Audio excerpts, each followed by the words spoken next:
In today's lecture, we're going to talk about different levels of a protein structure as well as tools and methods to analyze the protein structure. Let's start with an overview for the protein structure. The unique biological function of each protein is determined by distinctive sequence of amino acid residues in its polypeptide chains, and by convention, the sequence is read from N-terminal to C-terminal ends, and it can be also written as kind of this way with the little shapes to indicate the interaction between the residues. The ability of a particular protein to carry out its specialized function is determined by its overall 3D structure, where you can appreciate which particular amino acids are exposed to the outside of these proteins for interacting with the other proteins in the interface or interacting with other molecules such as water. And proteins can be assigned to one of the three classes based on shape: fibrous, globular, or membrane proteins. And we're going to discuss a little bit more about this in the next slide. So these are three different shapes of the proteins. The first one is fibrous proteins, which are relatively simple, regular, and linear structures. As you can see here, they form the fibers or the bundles of fibers to stabilize their structures, and they're pretty rigid too. And they often serve structural roles because of their stability or the rigidity of the protein in the cell. An example is a collagen in your skin, and they're relatively insoluble in water nor diluted salt solution. Second one is the globular proteins that has this kind of roughly spherical shape, and they're compactly folded so that most of the hydrophobic amino acid side chains are in the interior of the molecules, so minimizing their exposure to the water molecules or polar molecules outside of the protein. Whereas the hydrophilic side chains are on the outside, exposed to the solvents, so they can interact with the water molecule by hydrogen bonding and so on. So they're not going to have any kinds of hydrophobic effect, or they're not going to induce the aggregation of these proteins, basically make these proteins soluble in water, dispersed within this water molecules or the water media. And most of the proteins inside of the cytoplasm, such as enzymes, are globular proteins or the soluble proteins. And the last one is the membrane proteins, which are present in various membrane systems of the cells, such as ER, nuclear envelope, as well as plasma membrane.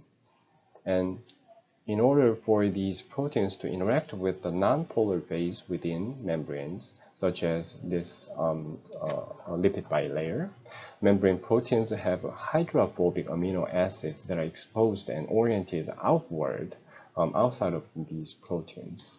So the membranes are often insoluble in aqueous solution, of course, because of these hydrophobic amino acid side chains exposed on the outside or the exterior of the proteins. And they have a fewer hydrophilic amino acid than cytosolic proteins. Now let's talk about the different levels of protein structures. The first one is primary structure, which is basically an amino acid sequence from the N-terminus to the C-terminus. And the secondary structure is the local backbone conformation, which is a path of the main chain in space, but it ignores the side chains of those amino acids. And the polypeptide chain can arrange itself into characteristic regular patterns, typically in helical or the plated sequence forms, which are called alpha helix or beta sheet, that we're going to talk much more in details later on. And there's a hydrogen bonding between nearby amino acids residues that plays an important role in secondary structure. And the tertiary structure is basically a compact 3D structure of the polypeptides, whereas you can see the interactions and bondings of all different bendings and foldings of the primary and secondary structures that goes into the tertiary structure. And also, there's long-distance side chain interactions that are important for forming the tertiary structure of the protein. And finally, the quaternary structure is basically the interaction between more than two folded polypeptide chains. Either it can be through the covalent bonding or the non-covalent bondings. All polypeptides have a defined amino acid sequence, which is the same as primary structure. So here's an example of a bovine insulin that you can actually appreciate from the primary to the quaternary structure of the proteins. So the bovine insulin has the primary structure as the sequences, amino acid sequences of two different polypeptide chains, which are A chain and B chain. And the sequences are written from the N terminus to the C terminus, as you can see. And there are some covalent bondings, especially disulfide bonds, within this A chain, which is intra-chain disulfide bond, that forms the secondary and sometimes tertiary structure of the polypeptide in here, the A chain. And there are also the disulfide bonds between these two different chains, inner chain disulfide bonds, that connects these two polypeptides together to form the quaternary structure of the bovine insulin. Protein sequence, which is basically an amino acid sequence within the protein, the same as the primary structure of the protein, has been really useful for understanding the evolution and the divergence of the species. It is called homologous proteins when they share a common ancestor in the past, so consequently they're going to have a similar protein sequences too. And the goal of a protein sequence comparison between these similar proteins, so-called homologous proteins, is to take a protein sequence and search a protein database to find the homologous sequences there. If there's a match, then often they mean that they have some similar sharing the same ancestor at a certain point of the evolution. And these homologous sequences can be found from very divergent organisms too. So by looking at all the sequences and comparing all of them from the different species and the different proteins, you can actually see that where the divergence actually happens for a particular species, and you can estimate the when that happened too, because over time, if this divergence is much farther, then you're going to see the gradually more divergence in protein sequences too. So higher homology in the protein sequence, meaning that they probably diverged at a really closer time, or pretty late of the evolution. Homologous sequences can be divided into two groups: orthologous sequences and paralogous sequences. Orthologous sequences, which can be found in orthologs, are basically the similar sequences that are found in different species but share the common ancestor.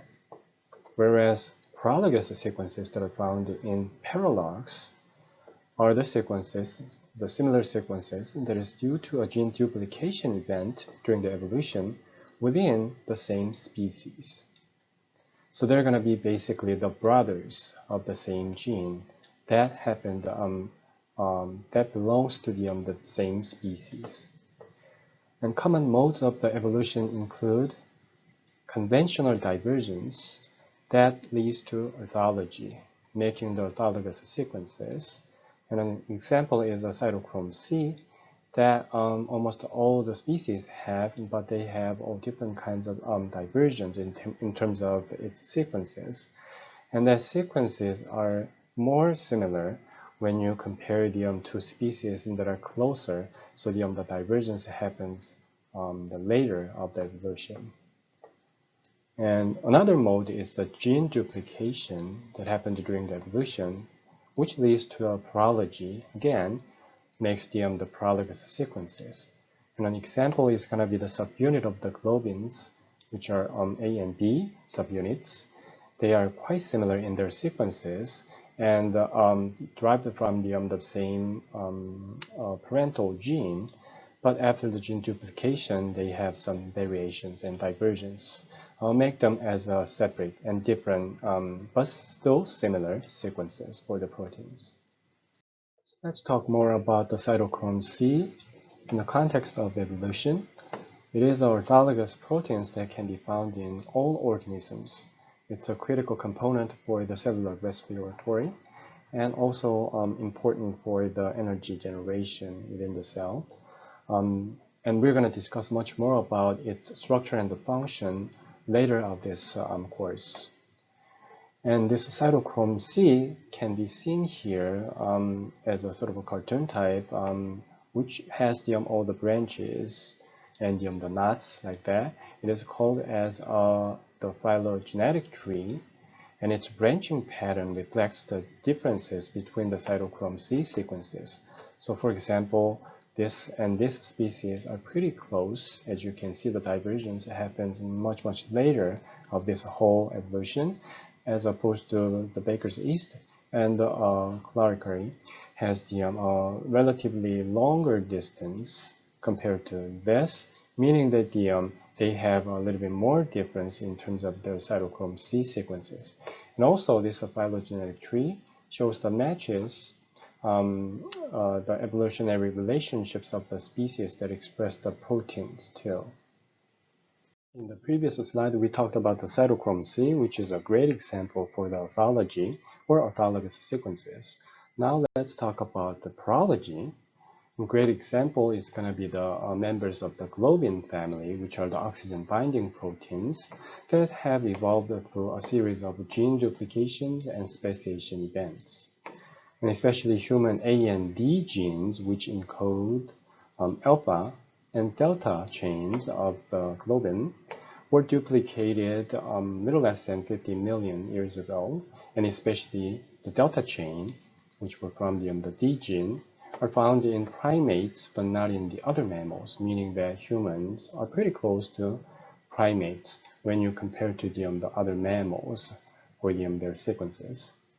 And members of the globin family are both orthologous, which means that they're different due to the speciation, and also paralogous, because the difference is due to the gene duplications too.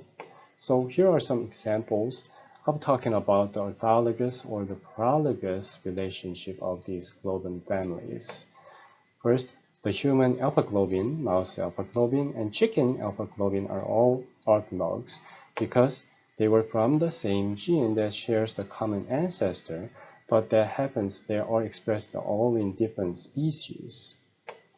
But they differ due to speciation events that give rise to humans, rodents, and birds individually. So their sequences are slightly different, and from the speciation and some gene duplications, there are going to be different versions of each genes.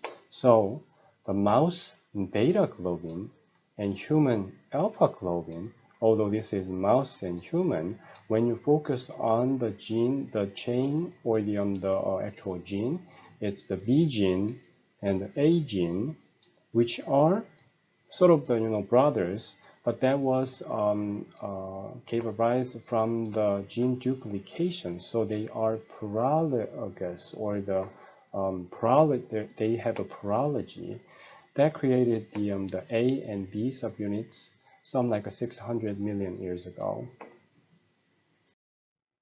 So for the protein sequencing, which identifies amino acid sequences within the protein in interest, there are two major direct methods. One's Edman degradation reaction, which uses a series of different compounds, and mass spectrometry, which uses a technique and a tool with the magnet system to identify little fragments of the polypeptides there. And also, you can sequence the protein from the DNA or mRNA sequences that encodes that particular protein if that is known. And there are also several other reactions to gain more limited information, not like this kind of complete information though, about the protein sequence, and can be used as preliminaries to the sequencing methods, which we talked about here. or to overcome specific inadequacies within them for the focusing on the specific regions or specific modifications within the protein and so on. So we're going to talk about the protein sequencing procedures as well as these two major methods in the next few slides. Here's an overview of a protein sequencing. Let's say that you have a protein that has two polypeptide chains that are linked together by a disulfide bond. And first step for the protein sequencing will be reduce or the breaking this disulfide bond to separate these chains. And each chain will be again chopped up to broken down into a smaller peptide pieces, as you can see here. And then use the protein sequencing methods, you can determine the amino acid sequences of each peptide fragments. And the methods that we already talked about, such as mass spectrometry or the Edman degradation reaction, can be used during this process. And after that, you overlap all those little pieces together to see that if you can see and reconstruct the sequence of each polypeptide for this one and this one too.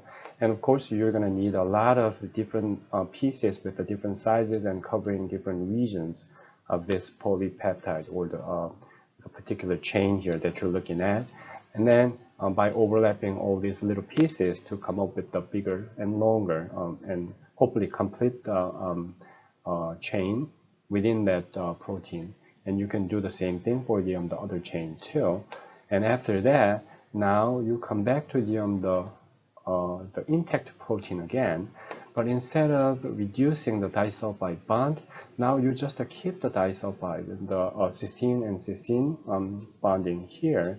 But you do the same process here, where you break down this polypeptide into smaller peptides. Then you're going to keep this cis or disulfide bonding here, and then that'll give you an information where this disulfide linkage happens there.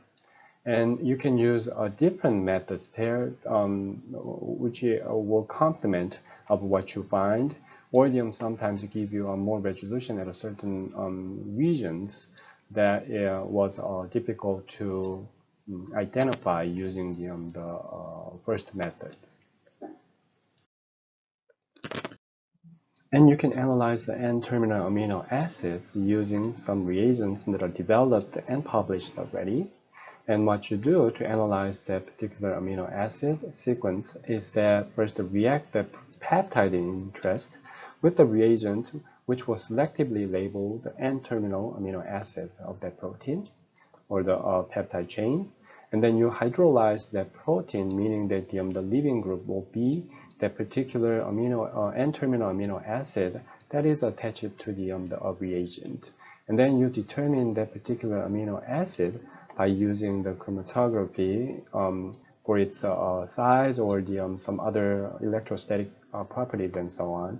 And you compare that with the standards to identify which one this particular polypeptide, if it is matching with one of the standards, you have basically all 20 different amino acids there.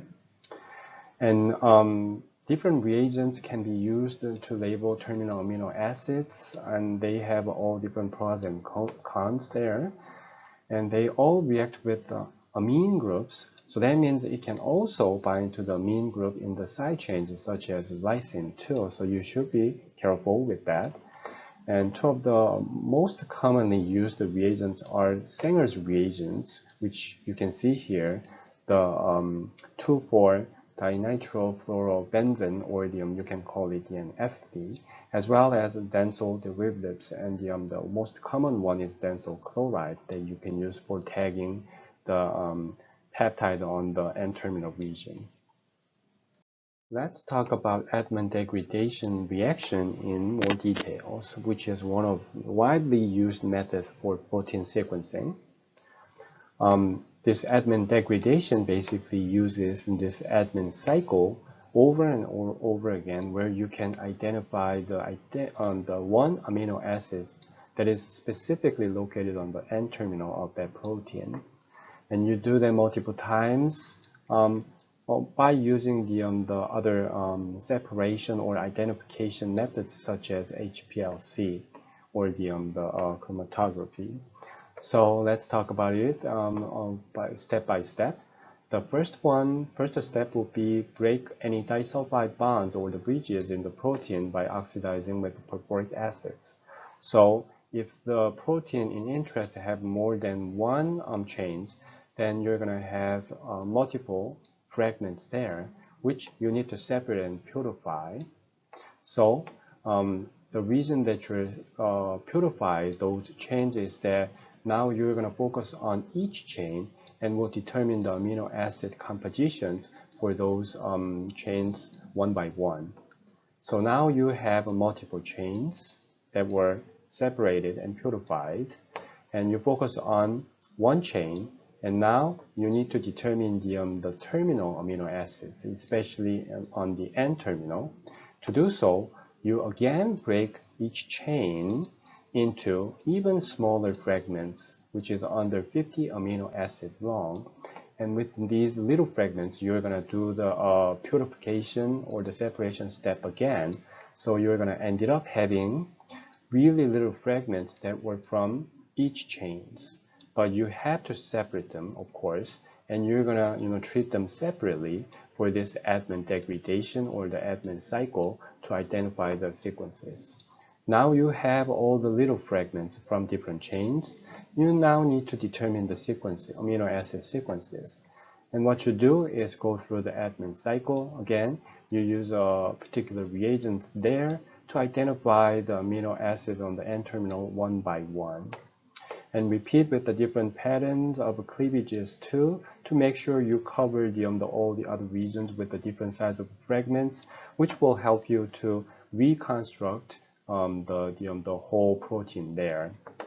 And then basically you get the overall protein sequence there. So this is each step of the Edman degradation reaction. First, the peptide to be sequenced is absorbed onto a solid surface such as glass fiber coated with a polybrine and a cationic polymer.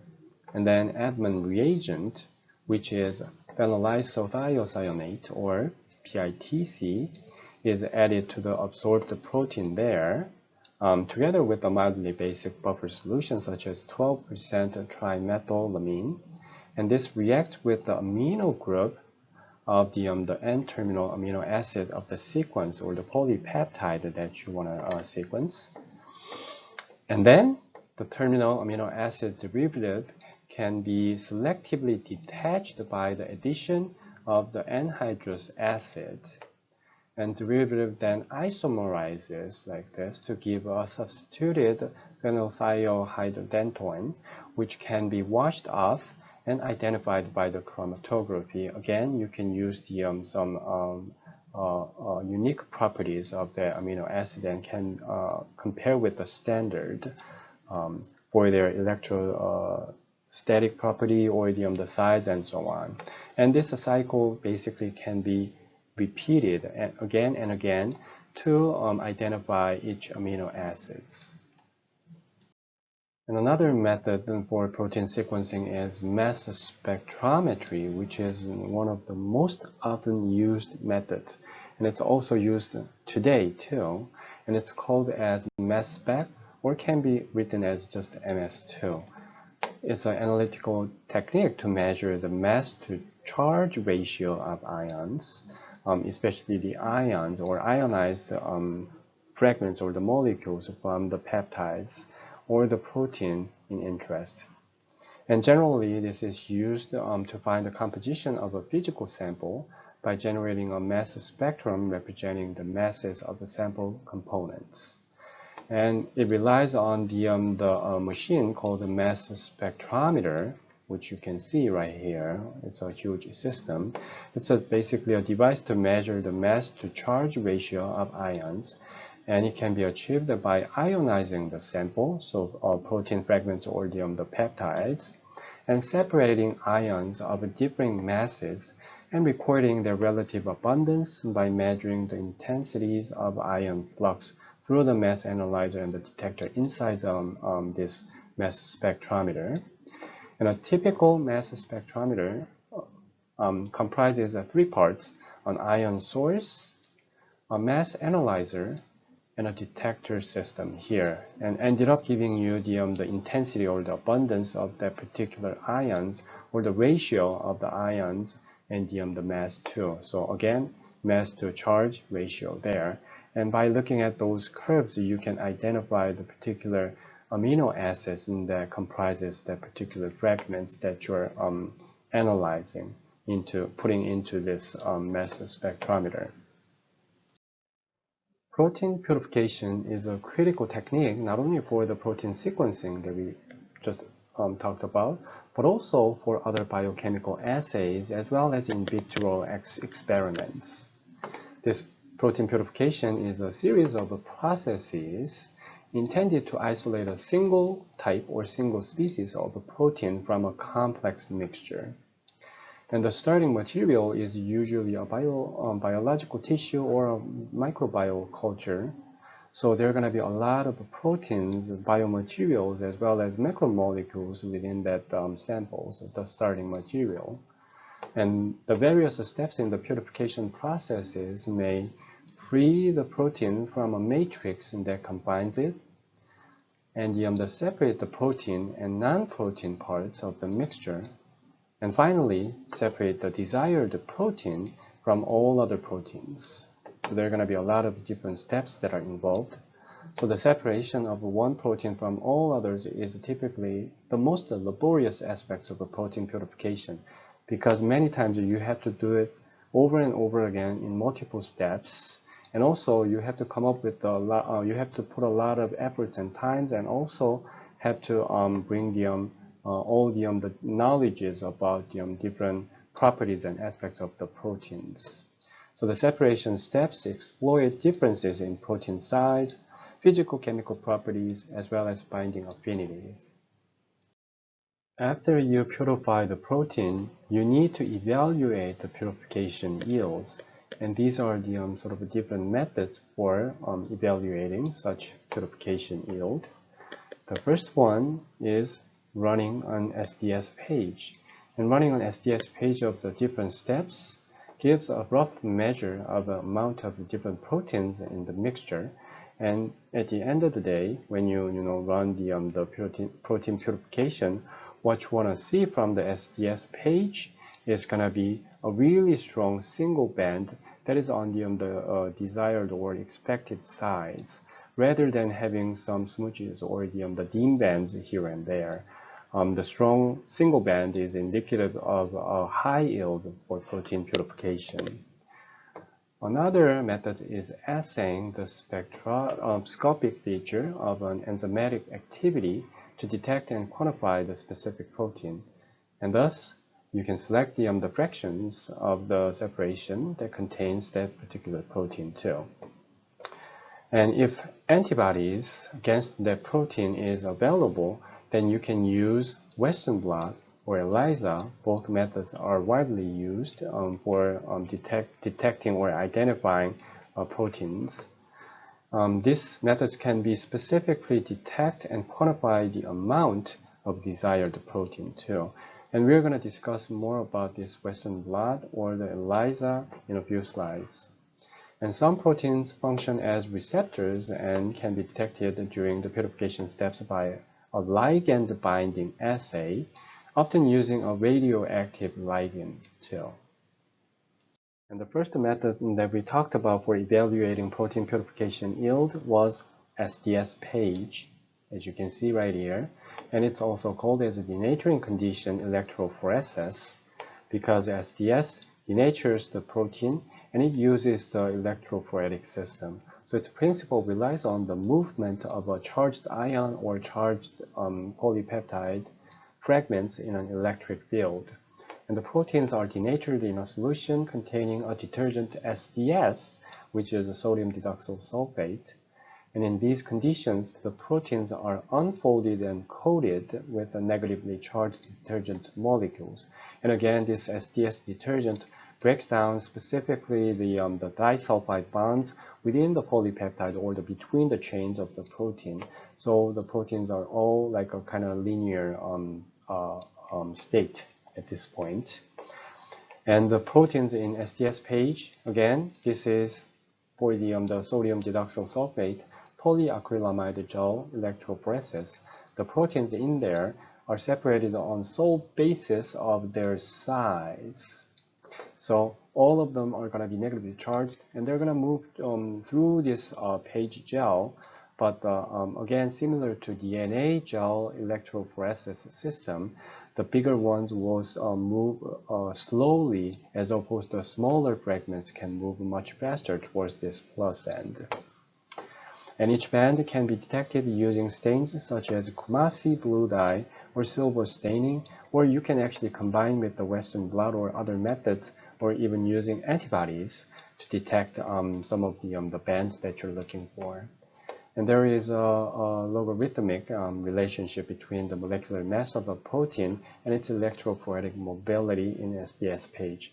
Again, like I told you, the smaller fragments will move much faster, as opposed to the bigger and the heavier molecules will migrate much smaller within this electric field. Another method to evaluate the yield is ELISA. So it basically uses the solid support here, and the first antibody is going to be attached to that solid support. And then you're going to put all the different kinds of proteins in there, and the specific proteins that can be bound or detected by the first antibody will be tightly bound to the first antibody that is attached to the solid support. And then you can use a second antibody that also detects the same species or same kind of proteins, but this second antibody is conjugated with the enzymes that can convert the substrate to the detectable products there. And you can use some detectors. It can be many different kinds of detectors, depending on the substrates that you're using and also the enzymes that you're using. But anyway, those detectors will detect the products to quantify the amount of a protein that is bound on that system, the first antibody. Bradford assay is another evaluation method. In order to evaluate the process of a multi-step purification, the amount of a specific protein have to be compared to the total amount of a protein. The amount of total protein can be determined by this Bradford assay or the observance of light at 280 nanometer. So this Bradford assay is a colorimetric protein assay where you can have yellow, blue, or the sort of the reddish color too. So this Bradford assay is based on the observance of shift in the dye Kumasi brilliant blue when bound to arginine and other hydrophobic amino acids such as leucine and isoleucine residues present in protein. So the anionic or the bound form of the Bradford assay dye is blue. You can see it here too, stable anionic form, and has an observance spectrum maximum at 595 nanometer, as opposed to cationic unbound form are green and red. And the increase of observance at 595 nanometer, which is the bound form, is the proportional to the amount of bound dye, and thus proportional to the amount or the concentration of the protein present in the sample. So you can basically set the standards for the Bradford assay here, from the unstable cation form to the stable anionic form, which is a bound form. And you can put your samples there and match it with the colorimeter, or by the measure the observance at the 595 nanometer to get the estimate how much of the protein is there. And depending on the source that you're using for purifying the proteins, the protein has to be brought into solution by breaking the tissue or cells containing it, and it's called extraction.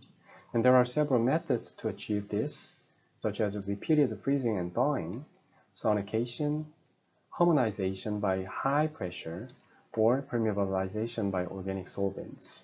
And the methods of choice depends on how fragile the protein is and how sturdy the cells are, and also depends on the physical chemical property of the protein itself too. And after this extraction process, soluble proteins will be in the solvent and can be separated from the cell membranes, DNAs, etc., all the other biomacromolecules by centrifugation or some other purification methods. And if the protein is sensitive to proteolysis, which is basically the breakdown or the degradation of the protein, it is usually desirable to proceed quickly and keep at the extract or those proteins cooled to slow down the proteolysis. This is an example of sonication and the homogenization by the high pressure, which is a French press. And in bulk protein purification, a common first step to isolate proteins is precipitation and differential solubilization using ammonium sulfate.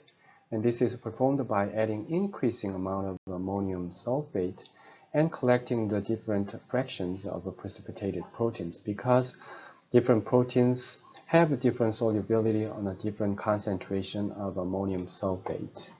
One advantage of this method is that it can be performed inexpensively with very large volumes. Chromatographic methods are another method for the protein purification. Usually a protein purification protocol contains one or more chromatographic steps. A basic procedure in chromatography is to flow the solution containing the protein through a column packed with the various materials. And different proteins interact differently within the column materials. Therefore, they can be separated by the time required to pass the column or the conditions required to elute the protein from the column. And usually proteins are detected as they are coming off the column by their absorbance at 280 nanometer. Size exclusion is an example of the chromatography, and it separates proteins in solution or denaturing conditions by using porous gels or gel beads. And it's also known as a size exclusion or the gel filtration chromatography because it goes through the gels.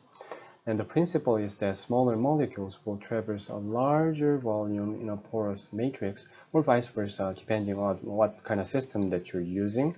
In case of gel beads, the larger molecules will go through faster than the smaller ones that can be captured by these gel beads. And consequently, proteins of a certain range in size will require a variable volume of eluents before being collected at other end of the column of the gel. Another one is ion exchange chromatography, which separates compounds according to the nature and degree of their ionic charges. And the column to be used is selected according to its type and strength of charge. Is that going to be positive or negative too, depending on the molecules or the protein or the polypeptides that you're going through and try to purify. Anion exchange resins have a positive charge and are used to retain and separate the negatively charged compounds. And cation exchange resins will have a negative charge, not like a plus, but the minus is here, and are used to separate the positively charged molecules. And later on, you can elute them by using some eluents like high or low salts.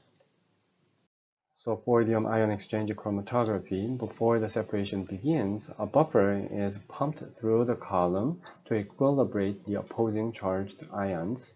Upon the injection of the sample, solute molecules will exchange with the buffer ions as each competes for the binding sites of the resin, regardless it's depending on its the anion or cation. And the length of the retention for each solute depends upon the strength of each charge. So the most weakly charged compounds will elute first, followed by those with the successively stronger charges. And another method is affinity chromatography, which separates compounds based upon molecular conformation, which frequently utilize the application-specific resins. And these resins have ligands attached to their surfaces, which are specific for the compounds to be separated. So most frequently, these ligands function in a fashion similar to that of antibody-antigen interactions. So they're going to have a really nicely matched interface. And this lock and key fit between the ligand and its target compound, which is the proteins or polypeptides in our cases. So you need to consider about their conformational shapes or of the certain domain that is exposed on the exterior side. And this compound makes it highly specific, frequently generating a single peak for all those detected materials, while all other in the sample is unretained and just eluted out. And the last purification methods that we're going to cover is a tagged protein. And adding an epitope tag to the protein gives the protein a binding affinity if not otherwise have. And usually the recombinant protein is the only protein in the mixture with this affinity, which aids in the separation. And the most common epitope tag is the his tag, which has the multiple repeats of histidines that has affinity towards the nickel ions. And thus, by immobilizing nickel ions in a resin in the column of the chromatographic system, you can make the protein bound to that resin. And since the protein is the only component with the his tag, all other proteins will pass through the column basically and leaves the his tagged protein bound to the resin. And later on, the protein can be released from the column by elution with the imidazole, which competes with the his tags for the nickel binding. And it has because it has the similar ring structure as the histidine has.